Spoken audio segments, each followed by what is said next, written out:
kamar Kirei, Kirei langsung menarik kerah baju kemeja yang terbuka kancing setengah itu yang memperlihatkan dada bidang milik Ece, dan langsung melumat habis bibir Ece. Aceh yang mendapatkan ciuman dari Kirei langsung merobek lingeri milik Kirei dan bukit kembar milik Kirei menyembul keluar. Dengan gemasnya Aceh langsung menerkam bukit kembar milik Kirei. Kirei mendesah nikmat atas perlakuan Ece padanya. Ece mendorong tubuh Kirei ke dinding kamar dan melumat kembali bibir kenyal milik Kirei. Ece tidak melepaskannya sampai Kirei kehabisan nafas dibuatnya. Mereka kembali berciuman dengan gairah. Kali ini Ece mendorong tubuh Kirei ke arah tempat tidur dan melemparkan Kirei ke atas tempat tidur dengan lembut. Ece berjongkok di bawah kasur dengan paha Kirei terbuka lebar di hadapan Ece dan terpampang nyata palu Mariana milik Kirei. Aceh langsung menjilati titik inti milik Kirei dengan rakusnya dan Kirei mendesah nikmat. Slurp, slurp. Aceh terus memberi nikmat pada Kirei yang sudah basah sejak adegan ciuman dengan Saka. Sesaat sebelumnya Aceh harus melayani Kirei karena gagal membuat Kirei tidur dengan Saka dan melancarkan aksinya. Aceh, kamu pandai membuatku terbang Aceh, terus. Gumam Kirei mengacak-acak rambut Aceh di bawah sana. Sayang, aku sudah tidak tahan. Ayo masukkan milikmu saya Aang. Gumam Kirei menggila saat Aceh masih dengan puncak inti milik Kirei. Aceh bangun dari jongkoknya dan mulai menggesekkan benda tumpul miliknya ke lubang palu Mariana milik Kirei. Sebelum Aceh memasukkannya, ia terus menggesekkannya dan membuat Kirei semakin gila. Aceh, ku mohon cepat, aku sudah tidak sanggup. Pekik Kirei yang sekarang sudah mengacak-acak rambut miliknya seperti orang gila. Ece mulai memasukkan benda tumbulnya dan sedikit menggoyang pinggulnya. Lama-kelamaan ritme goyangannya terus bertambah. Kulit mereka terus terpadu oleh keringat dan goyang yang membuat suara nyaring antara dua kulit itu bersatu. Plak plak plak, Aceh terus goyang. Jangan berhenti, aku ingin keluar, ucap Kirei meremas kedua bukit kembarnya di hadapan Aceh. Aceh yang melihat Kirei semakin seksi, menambah kecepatan goyangannya dan terus membuat Kirei mendesah nikmat. Ece membalikkan tubuh Kirei dengan posisi dogi dan mulai menggoyangkan kembali pinggulnya dan menjadikan Kirei landasan pacunya malam ini, hingga akhirnya Ece menumpahkan cairan kental miliknya di perut Kirei. Ece mencabut benda tumpulnya dan berbaring di samping Kirei dengan tangan terlentang. Nafas mereka ngos-ngosan akibat olahraga malam. Ini salahmu yang gagal akan misimu, lirih Kirei yang masih mabuk akan sesi bercintanya dengan Aceh. Aku sudah berjanji padamu, jika aku gagal, maka aku yang akan menggantikan Saka yang menindihmu, ulas Aceh sambil tersenyum miring. Tanpa Kirei tahu Aceh lah yang membuat rencananya gagal. Ia sengaja tidak membuat Yamamura begitu mabuk dan membiarkan Yamamura kembali ke kamar Saka dan membantu Saka agar tidak benar-benar tidur dengan Kirei. Aceh sudah lama menaruh hati pada Kirei, hanya saja Kirei yang tergila-gila pada Saka yang membuat Ece memilih bermain dalam diam dan akan menikmatinya saat di waktu yang tepat.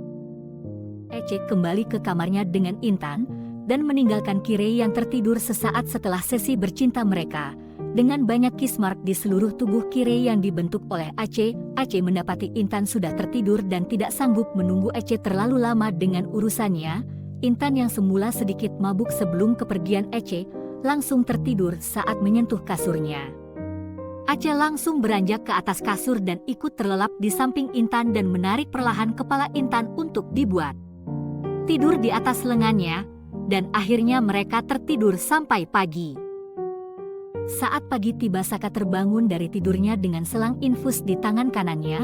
Ia lumayan terkejut saat ia mendapati dirinya sedang jadi pasien. Seingatnya ia semalam baik-baik saja.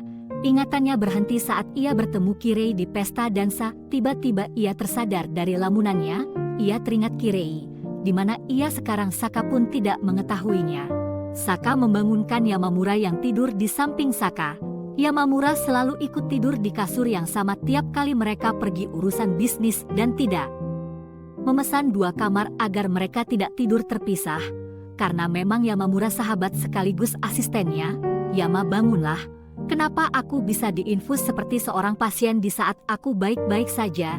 Tanya Saka sambil menggoyangkan tubuh Yama perlahan. Yama mulai membuka matanya saat melihat Saka sudah bersandar di dinding ranjangnya. Ia juga ikut duduk. Apa kamu baik-baik saja?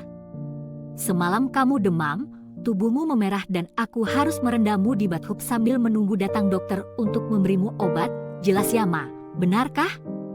Bukannya aku semalam sedang berdansa, tanya Saka lagi. Oh iya, aku lupa memberitahumu. Semalam aku melihat Kirei di kamar ini, kamu sedang menciumnya dengan rakus.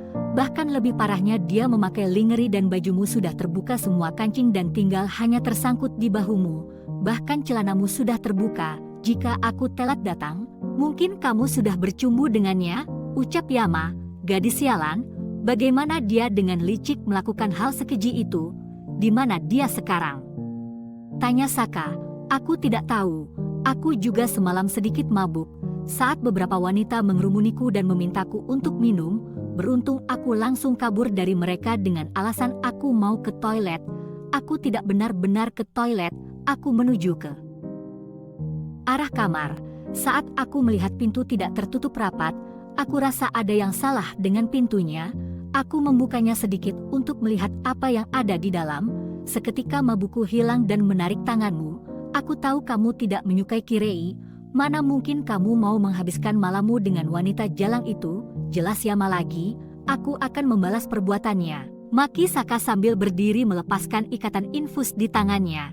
Aku rasa Kirei sudah menargetkanmu. Aku melihat ia mengambil sebuah kamera yang masih menyala saat akan keluar kamar, ucap Yama lagi. Saka semakin meradang. Ia benar-benar akan memberikan pelajaran kali ini pada Kirei. Kirei terbangun dengan tubuh telanjangnya. Ia mengingat lagi kejadian semalam. Setelah mengingatnya ternyata Aceh cukup hebat saat menggagahinya. Aceh sangat hebat. Apa sebaiknya aku banting setirku padanya dan melupakan Saka? Ia juga tak kalah tampan dan juga kaya raya. Gumam Kirei kemudian bangun dan mandi di kamar miliknya. Intan terjaga lebih dulu dari Aceh. Ia mencium aroma parfum perempuan dan bukan dari dirinya. Saat ia mendekati tubuh Aceh, ia mendapati parfum itu dari tubuh Aceh. Namun ia masih berpikiran positif. Mungkin saja saat ia duduk di bar ada beberapa perempuan genit yang sengaja menjatuhkan tubuhnya ke arah Aceh. Intan mulai masuk ke kamar mandi dan mulai mandi untuk pergi sarapan. Sebelum pergi ia membangunkan Aceh dan menunggu Aceh selesai mandi sampai akhirnya mereka keluar bersama dan pergi ke ruang makan yang terbuka di atas kapal pesiar. Saat Intan dan Aceh tiba di ruang makan, Intan duduk bersebelahan dengan Kirei. Intan mencium aroma parfume yang ia cium tadi pagi di tubuh Aceh, dan aroma itu ia dapatkan dari Kirei. Seketika wajah Intan menjadi gelap dan menatap Aceh dengan ujung matanya. Ia sangat ingin meledak saat ini, namun mengingat ia adalah kekasih Aceh, dia tak boleh gegabah dalam mengambil tindakan apalagi keputusan. Saat Intan berdiri dan berjalan ke arah ujung kapal pesiar, Aceh mengikutinya dari belakang. Sayang, sepertinya acara pernikahan kita bagusnya kita adakan di kapal saja di tengah samudra. Apa itu ide bagus? Tanya Aceh sambil memeluk Intan dari belakang. Aceh, bolehkah aku bertanya satu hal padamu? Tanya Intan. Sudah lama aku tidak mendengar kamu memanggil namaku. Kamu selalu memanggilku dengan sebutan sayang. Ada apa denganmu? Sadar Aceh akan keanehan pada Intan? Tidak, aku hanya ingin memanggil namamu, agar aku tidak lupa siapa nama aslimu, ucap Intan masih menatap ke arah lautan lepas. Baiklah, jadi apa yang ingin kamu tanyakan?